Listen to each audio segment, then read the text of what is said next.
What's up, y'all? So, yesterday I saw a clip of Derrick Rose and how he responded when he was traded from the Chicago Bulls to the New York Knicks.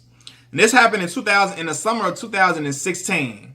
And it resurfaced because Derrick was recording his documentary that he has released now. He was in the middle of recording it, and this happened during the recording. And I promise y'all, man, if you saw that clip, man, if you got a heart, it'll hurt your heart, man. If you're a Derrick Rose fan, it'll break your heart. Even if you're not a Derrick Rose fan, you're a basketball fan or just a person with a heart, to see how that man reacted when he got traded, it really hit you in the feels, man. And I felt for that. I felt for him, man, especially for Derrick, right? First, it's the fact that he was leaving his home, Chicago, Illinois, the same place that I come from. When you leave a place that you've been playing all your life, except 1 year when he went to Memphis for that 1 year, you've been playing here all your life. The culture, the language, the food, all of this stuff made you who you are, right? It helped you mold you into the person and the player that you are. You got to separate from it at the drop of a dime. When you love playing here, you love playing in front of your fans, your family, your supporters. You love playing for the organization that you rooted for growing up, and you find out they don't want you no more. They think you damaged goods. They just want to part ways with you. And they traded D Rose for a pack of Skittles and some bubble gum. Like, for real. Like, they didn't even trade him for those super valuable pieces. They got rid of him like, look, we done with you. Go somewhere else. We get something else in return. Whatever we get, it is what it is. And that feeling of rejection does something to a person. So not only the fact that he felt like, I'm separating from my home, the place that I've known all my life, the place that I only wanted to play in all my life, he couldn't imagine himself playing for any other organization outside of Chicago. But the fact that they really traded you for nothing, and they feel like you damaged goods, like that rejection feeling after being an MVP, 3-time All-Star, that really Rookie of the Year. It hurts your soul bad. And the way that he sobbed, man, you felt it. Like, it was chilling. It did. I promise you, it leave you in shambles the way you heard that man crying like that, man. And he had to pull it together for his agent. He telling BJ Armstrong, former Bulls guard, his agent, like, he's acting like everything is okay. Everything is all right. And he's acting like he's all right. But you hear him crying. You know he's crying on the other side of the phone. He like, I'm just in awe. And he's hurt. Like, and I'm like, wow, man. He's trying to hold it together because he knows this is what can happen in the profession of professional sports. In the NBA, these things happen, but he just never thought it would happen to him. He never thought it would happen to him at all. So he was just stunned and hurt. And from watching this, y'all, and then look, after he went and cried outside, he had to go right back in. He went back to record and told him he was good. But in the middle of even trying to act like he was good and telling them about the trade, he broke down again because he was just that hurt. That feeling of rejection is just, man.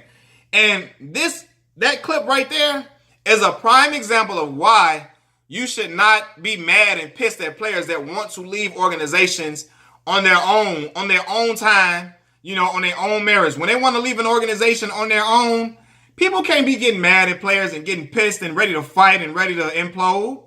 Because an organization will drop a player at the drop of a dime. They will get rid of them, cut them at the drop of a dime. No matter what they did for the organization, no matter how much history they had with the organization, no matter how much the player might have took them from the depths of the league to a period of prominence, Derrick Rose made the Bulls back relevant. After the Scott Skiles era, they were relevant as the baby Bulls. Then they started to descend. They started to descend bad. They went 33-49 the year before Derrick came in. So they were trying to rebuild. And Derrick single-handedly, now, of course, Joakim Noah, Luol Deng, and all those guys contributed.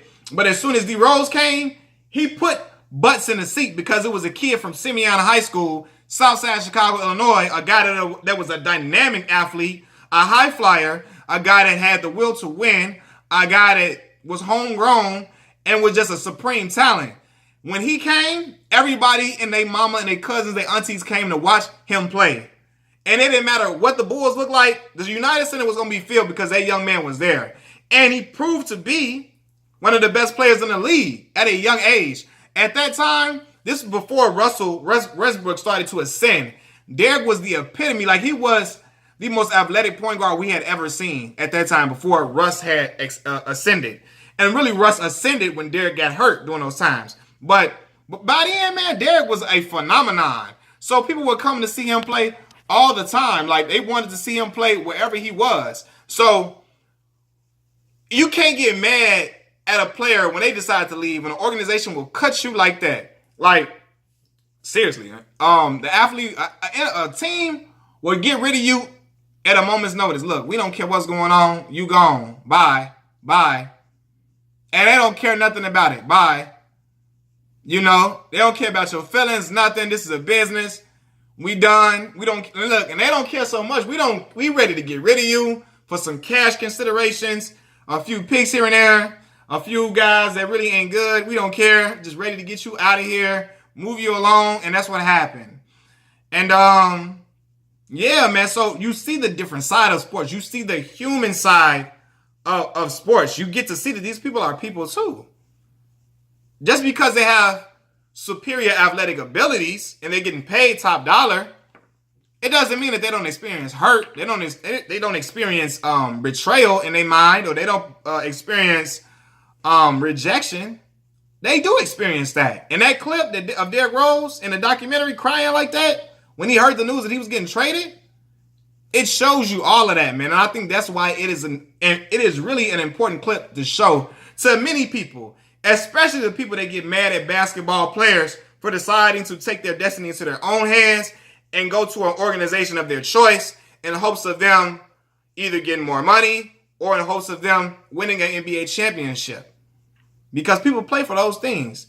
People don't say they don't want to play for money, but they play to get paid handsomely, as well as win championships. So it explains why.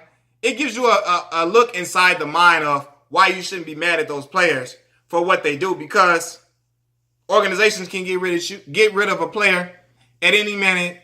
No explanation. They don't need none whatsoever. Bye. Gone. And the players are left to pick up the pieces, pack up their families, move, but at the same time, deal with the type of hurt that they can experience from getting traded. Like, I remember when Lamar Odom got traded from the Lakers to the Dallas Mavericks, and he was so crushed, so hurt. He loved playing for the organization. He loved being a Laker. He loved going to the Staples Center and playing in front of his friends and family. He loved playing to that crowd. He loved seeing Jack Nicholson. He loved seeing Jack Nicholson courtside. He loved seeing all of these guys, man. He loved the aura of playing in LA. So when he got traded, it crushed his soul, man. And I remember he took a role playing with the Clippers. I think just to get back to LA in the Staples Center, but it still was nothing like playing with the Lakers. He was on the phone sobbing and crying when he heard the news, talking to Stephen A. Smith when I'm speaking of when Lamar Odom first got traded from the Lakers to the Mavericks, man. So, man, I promise you, man, it really gives you an insight. Derrick Rose clip shows you everything, man. Shout out to D Rose. Had a great season this year. Averaged 18 a game coming off the bench. Solid performance, man. I'm hoping they can bring you back to the shot. Brother. Yeah, man, that's pretty much everything that I got to say about that. If you haven't seen the clip, go to Twitter, YouTube, and put in Derrick Rose traded from Knicks, and you will see that clip. And I promise y'all, some of y'all might cry and shed some tears, literally. Some of y'all might cry. I promise y'all see that man's reaction, y'all gonna shed some tears, y'all. But anyway, man, that's my time. It's my time to get off here, and I spit too early in the scene, so I'm sorry, y'all. Y'all seen the spit fly in my mouth. I was talking so passionately, excuse me. I'm not doing this video over, though. I'm not. I really feel like I had all my key points. I might forget something if I do it again. So, peace.